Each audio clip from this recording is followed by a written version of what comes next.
मंत्री दौसा जिला के गरीबों के मसीहा परम आदरणीय मुरारीलाल जी मीणा साहब, मंच पर बैठे हुए राजस्थान रोडवेज के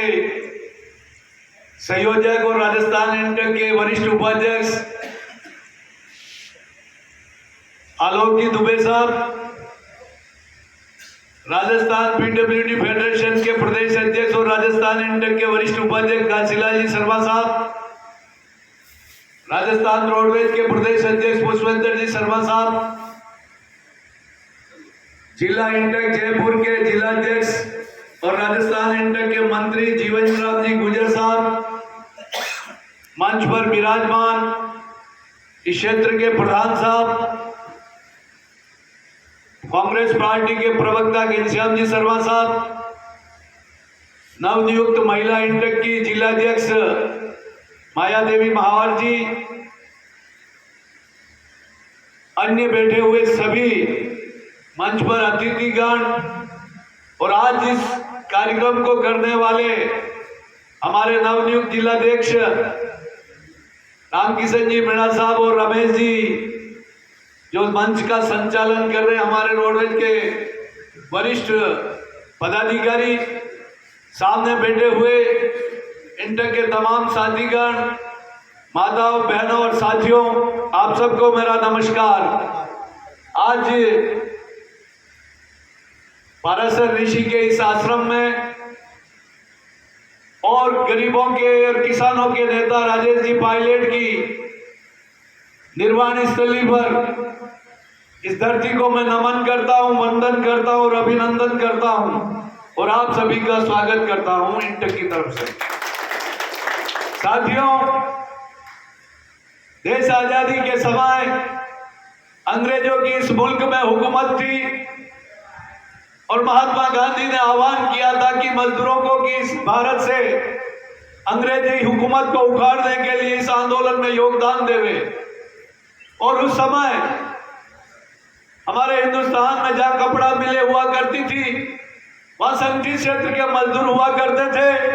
और उन्होंने देश की आजादी में महात्मा गांधी के आह्वान पर, चाहे अहमदाबाद हो, चाहे कोयम्बटूर हो, चाहे पश्चिम बंगाल हो, चाहे कोल्हापुर हो, चाहे महाराष्ट्र हो और इसी तरीके से राजस्थान में चाहे जावर माइंस हो और चाहे बूंदी में लाखेरी सीमेंट हो, चाहे ब्यावर में श्री कृष्णा मिल हो, इस तरीके से भिलवाड़ा में मेवाड़ टेक्सटाइल की मिल हो, वहां के कारखाने के मजदूरों ने महात्मा गांधी के आह्वान पर अंग्रेजों के खिलाफ मजदूर आंदोलन की शुरुआत की और वहीं से एक मजदूर संगठन का जन्म होता है। तो देश की आजादी, घनश्याम जी शर्मा साहब बता रहे थे, 3 मई को इस भारत की आजादी के पूर्व महात्मा गांधी और वल्लभ भाई पटेल के आह्वान पर इस राष्ट्रीय मजदूर कांग्रेस की स्थापना हुई। मैं बहुत भाग्यशाली हूं कि आज मुझे इस इंटक का नेतृत्व करने का तीसरी बार निर्विरोध प्रदेश अध्यक्ष बनकर नेतृत्व करने का अवसर मिला। इस संगठन का नेतृत्व भिलवाड़ा के रमेश व्यास जो 2 बार सांसद रहे, देश की आजादी के बाद जब स्थापना उनके नेतृत्व में हुई, दुर्गा शंकर जी दुर्गावत जो जावर माइंस के नेता थे, वो प्रदेश के प्रथम महामंत्री बने। ब्रज सुंदर जी शर्मा जो श्रम मंत्री हुआ करते थे राजस्थान के, वो इंटक के प्रदेश अध्यक्ष रहे। नवल किशोर शर्मा जी जो बहुत बड़े नेता आपके रहे, वो इस इंटक के प्रदेश अध्यक्ष रहे। गिरधारी लाल जी व्यास इस इंटक के प्रदेश अध्यक्ष रहे। हनुमान प्रसाद प्रभाकर इंटक के अध्यक्ष रहे और भेरूलाल जी मीणा भी इंटक के प्रदेश अध्यक्ष रहे। इस इंटक की सबसे बड़ी विशेषता है कि भारत के निर्माण में और औद्योगिक विकास में और इस प्रदेश की राजनीति में भी इंटक ने बहुत बड़ा योगदान दिया और आज इसका नेतृत्व करने का मुझे सौभाग्य मिला। जब 2010 में इंटक का पूरा भारत का वेरिफिकेशन मजदूरों का हुआ, हम 5वें नंबर पर आ गए थे। हमारी सदस्यता घटती 25,000 रह गई थी। उस समय में दिल्ली से रेड्डी साहब राजस्थान की धरती पे आए, तत्कालीन राजस्थान के मुख्यमंत्री अशोक जी गहलोत से मिले और उनसे सलाह लेकर मुझ जैसे नौजवान व्यक्ति को यह मौका दिया। राजस्थान की जो इंटक बिल्कुल एकदम 5वें पायदान पे थी, सबसे पहले भारतीय मजदूर संघ जो भारतीय जनता पार्टी का संगठन है, फिर एटक जो कम्युनिस्ट पार्टी का संगठन है, सीटू जो कम्युनिस्ट पार्टी का संगठन है, एचएमएस जो जनता दल का संगठन है, उसके बाद 5वें पायदान पर यह संगठन था। मुझे चुनौती थी मेरे सामने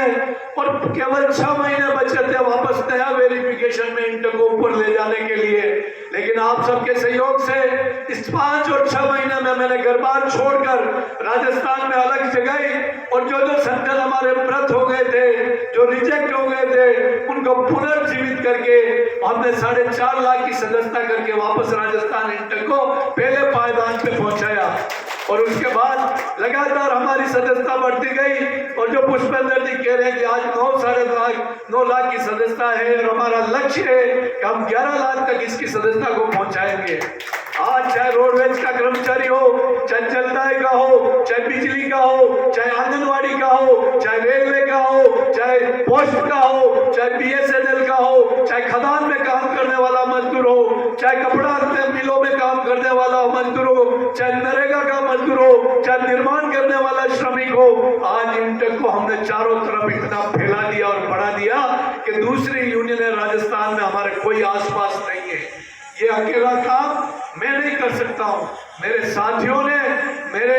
विश्वास पर, आह्वान पर ऐसा काम करके दिखाया कि पिछले समय में कांग्रेस की पार्टी ने मुझे प्रदेश का महासचिव का पद देकर इंटर को पहली बार संगठन में भागीदारी दी और अभी वर्तमान में सरकार ने जो राजनीतिक नियुक्ति हुई उसमें लेबर बोर्ड का मुझे वाइस चेयरमैन बनाकर ये दर्जा देकर एक सम्मान इंटर को दिया। ये हमारी ताकत का फल है, हमारी संगठन की एकता का फल है। घनश्याम जी का वास्तव में फोन आया था जब विधानसभा के चुनाव थे और मुझे काफी विधानसभा की जिम्मेदारी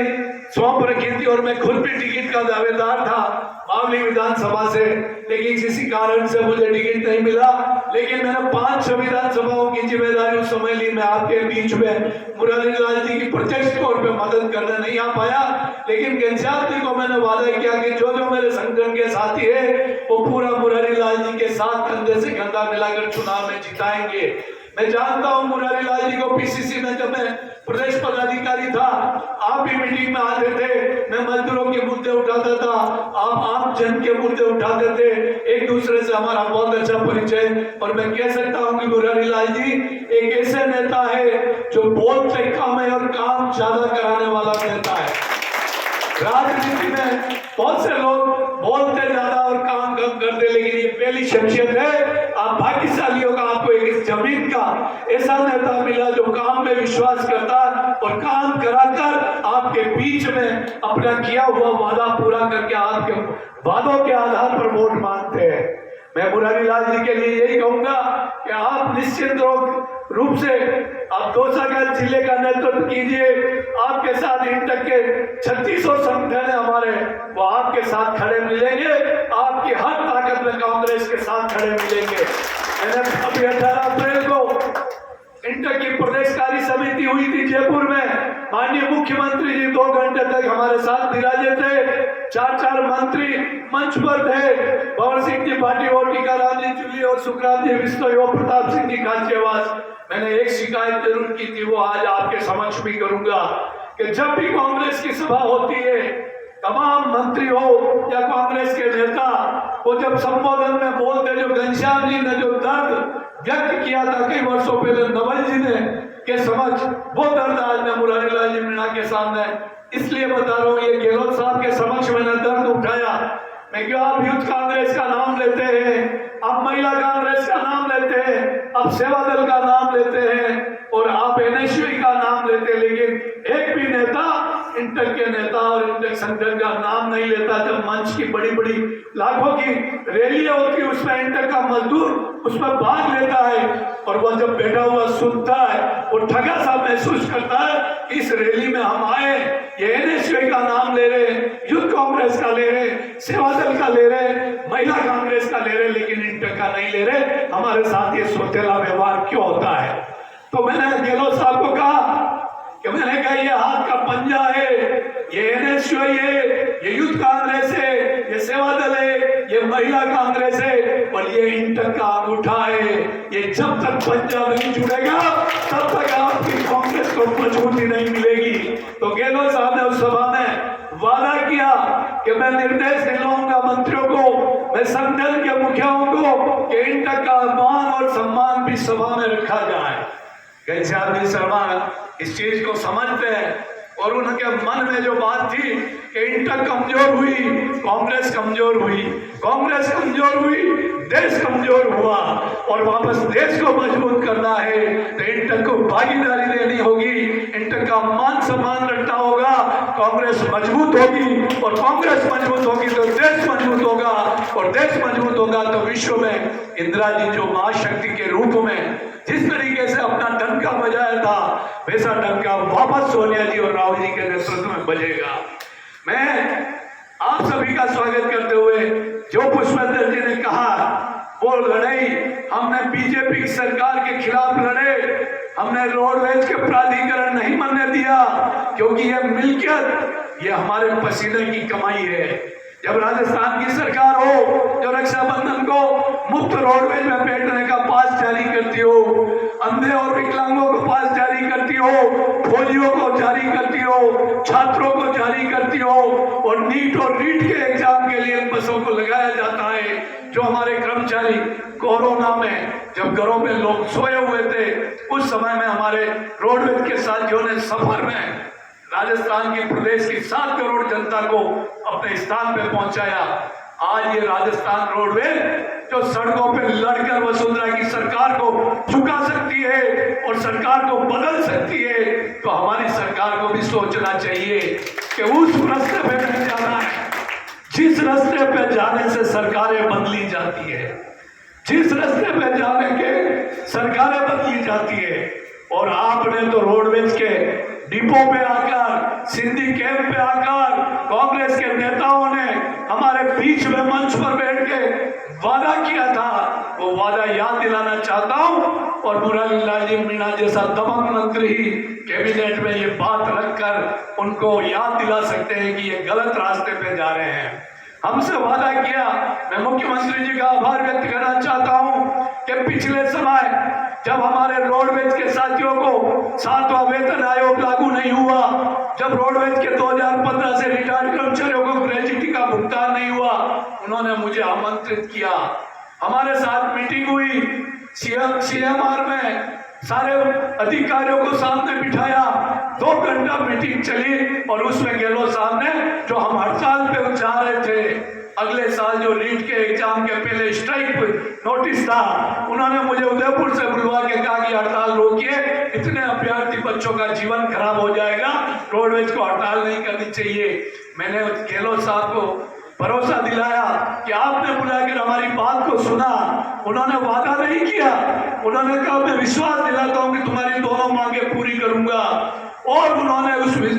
विश्वास के आधार पर मैंने सारी ट्रेड यूनियनों को समझाकर उस स्ट्राइक को विड्रॉ करके बच्चों के भविष्य के साथ खिलवाड़ नहीं करके एग्जाम दिलाए। लेकिन गहलोत साहब भी बात के धनी थे, उन्होंने दिवाली के 3 दिन पहले हमारे कर्मचारियों का जो 500 करोड़ रुपया ग्रेच्युटी का भुगतान बाकी था वो खाते में डलवाकर उन्होंने वादा निभाया। उसके लिए उनको 200 करोड़ रुपया सरकार को लोन लेना पड़ा। और अभी बजट में जब बिरला ऑडिटोरियम में जब उन्होंने बजट के पहले 20 फरवरी को एक मीटिंग रखी और मुझे बोलने का मौका दिया, मैंने वहां मंच से 5 मुद्दे उठाए थे कि 7वां वेतन आयोग लागू किया जाए और उसके साथ साथ पुरानी पेंशन को लागू किया जाए, नरेगा के श्रमिकों की संख्या और कार्य दिवस बढ़ाए जाए और हमारी जो पुरानी पदोन्नति के अवसर रोक दिए गए और हमारी जो कटौती वसुंधरा सरकार ने हमारे अवैध किए मजदूर कर्मचारियों की 5-5 हजार रुपया वो वापस दी जाए। वो 5 ही मांगे गहलोत साहब ने बजट में हमारी पूरी करके वादा पूरा किया। अब हमारी 3 मांगे बचती है कि रोडवेज की बसें बढ़वाना और ये रोडवेज का प्राधिकरण रुकवाना और हमारे जो नई भर्ती करवानी, ये रोडवेज की ये 3 मांगों के लिए हमको बात करनी है। मुख्यमंत्री जी से समय मांग रहे हैं और मुझे विश्वास है कि मुख्यमंत्री जी के सामने हमारे जुझारू मंत्री मुरारी लाल जी मीणा साहब ये बात को रखेंगे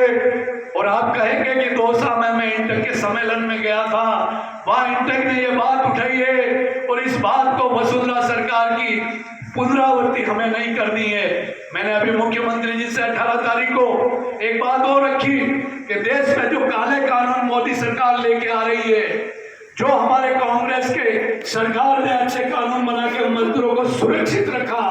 वो पूंजीपतियों के पक्ष में वसुंधरा ने शुरुआत की थी, और वही देश में मोदी सरकार एक लेबर कोड के रूप से हम पे थोप रहा है। मजदूर को बंधुआ गुलाम बनाया जा रहा है, उसको 16 घंटे ड्यूटी लेने के लिए बाध्य किया जाएगा और उसको नौकरी से निकाल देगा तो उसकी कोई सुनवाई नहीं होगी। ऐसे कानून राजस्थान की धरती से वसुंधरा ने पैदा किए। मैंने गहलोत साहब को कहा कि इस कानून को खत्म करने की जिम्मेदारी भी गहलोत साहब आपकी होती कि राजस्थान की धरती से एक काला कानून पैदा होकर कलंक बन रहा पूरे देश में, इस कलंक को भी राजस्थान की धरती से मिटा के आप शुरुआत कीजिए। और राजस्थान में जो गैर भाजपा सरकार है, उनके मंत्रियों का, श्रम मंत्रियों का सम्मेलन आपकी अध्यक्षता में राजस्थान की धरती पे हो और उसमें ध्वनिमत से, सर्वसम्मति से एक प्रस्ताव जाना चाहिए कि ये काले कानून मोदी को भारत की जनता और राजस्थान की जनता अस्वीकार करती है। और एक अच्छा संदेश जाएगा कि कांग्रेस पार्टी किसान और मजदूरों की हिमायती है। जिस तरीके से किसान आंदोलन को समर्थन किया, वैसे ही इस कानून को रोकने के लिए ऐसे श्रम मंत्रियों का सम्मेलन यहाँ राजस्थान की धरती से और यहाँ से प्रस्ताव पूरे देश में जाए तो पूरा देश का मजदूर कांग्रेस पार्टी के साथ खड़ा होगा और आने वाले समय में कांग्रेस को सत्ता में लाएगा। ये बात भी मैंने उनके समक्ष रखी है। मंत्री जी को जाना है, उनका थायराइड का ऑपरेशन हुआ, उनसे ज्यादा संबोधन भी मैं नहीं दिलाना चाहता हूँ। मैं यही कहना चाहता हूँ कि आप मुरारीलाल जी मीणा जैसे मंत्री के हाथ मजबूत कीजिए कि दोबारा जितने वोटों से जीते उनसे ज्यादा वोटों से जीत के जाने चाहिए। जहाँ स्कूल खोल रहे हो, जहाँ कॉलेज खोल रहे हो, जहाँ बस स्टैंड आ रहे हो, जहाँ आंगनबाड़ी केंद्र खुल रहे हो, जहाँ PSC